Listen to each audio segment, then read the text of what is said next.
Hi there, it's Wednesday the 18th of November 2020. We're continuing to look at the life of Jesus, the most wonderful person who's ever lived. And yesterday we're thinking about the time when the Pharisees, the religious people, were accusing Jesus of breaking the law and of being somehow unholy and ungodly. Can you imagine calling Jesus ungodly when Jesus was God in human flesh?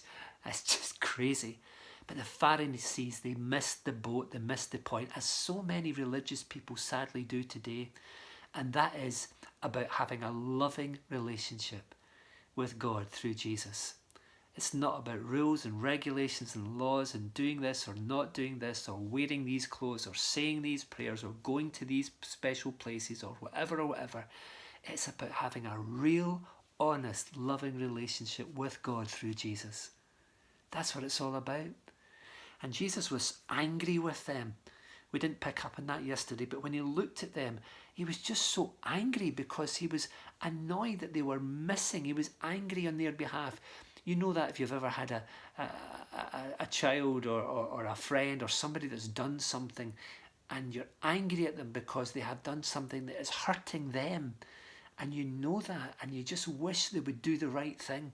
And so Jesus was angry at the Pharisees because he wanted them so much to come to know him. Jesus is angry at the sin in the world today. He hates the sin in the world today because it destroys people's life and destroys relationships and separates people from God. Jesus wants passionately, deeply for you to have a relationship with God through Jesus by his Holy Spirit. And you really can, if you just reach out to him.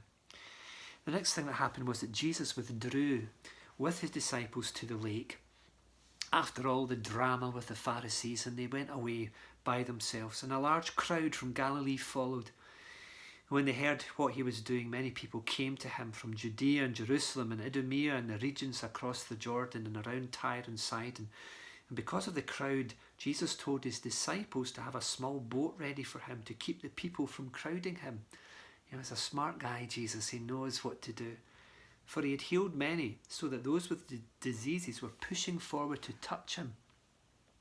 And whenever the evil spirits saw him, they fell down before him and cried out, "You are the Son of God." But he gave them strict orders not to tell who he was. I don't know if you believe in evil spirits. Jesus certainly believed in evil spirits, and if he believed in them, and he is the truth, and he knows all truth, then I choose to believe Jesus.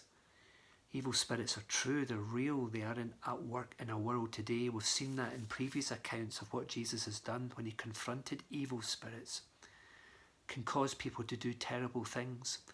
Evil spirits are some of the angels which fell from heaven, who followed one of the chief archangels, Lucifer, down to earth, and he's now called the devil or Satan or Beelzebub. He goes by very many different names. The father of lies, the prince of this world.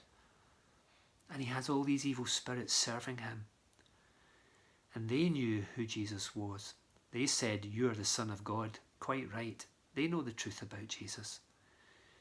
The devil knows the truth about Jesus. But some of us don't know the truth about Jesus. That he is the Son of God. And he has power over all things. He has power over sickness. He has power over disease. He has power over evil spirits. He has power over the wind and the waves. He has power over death itself.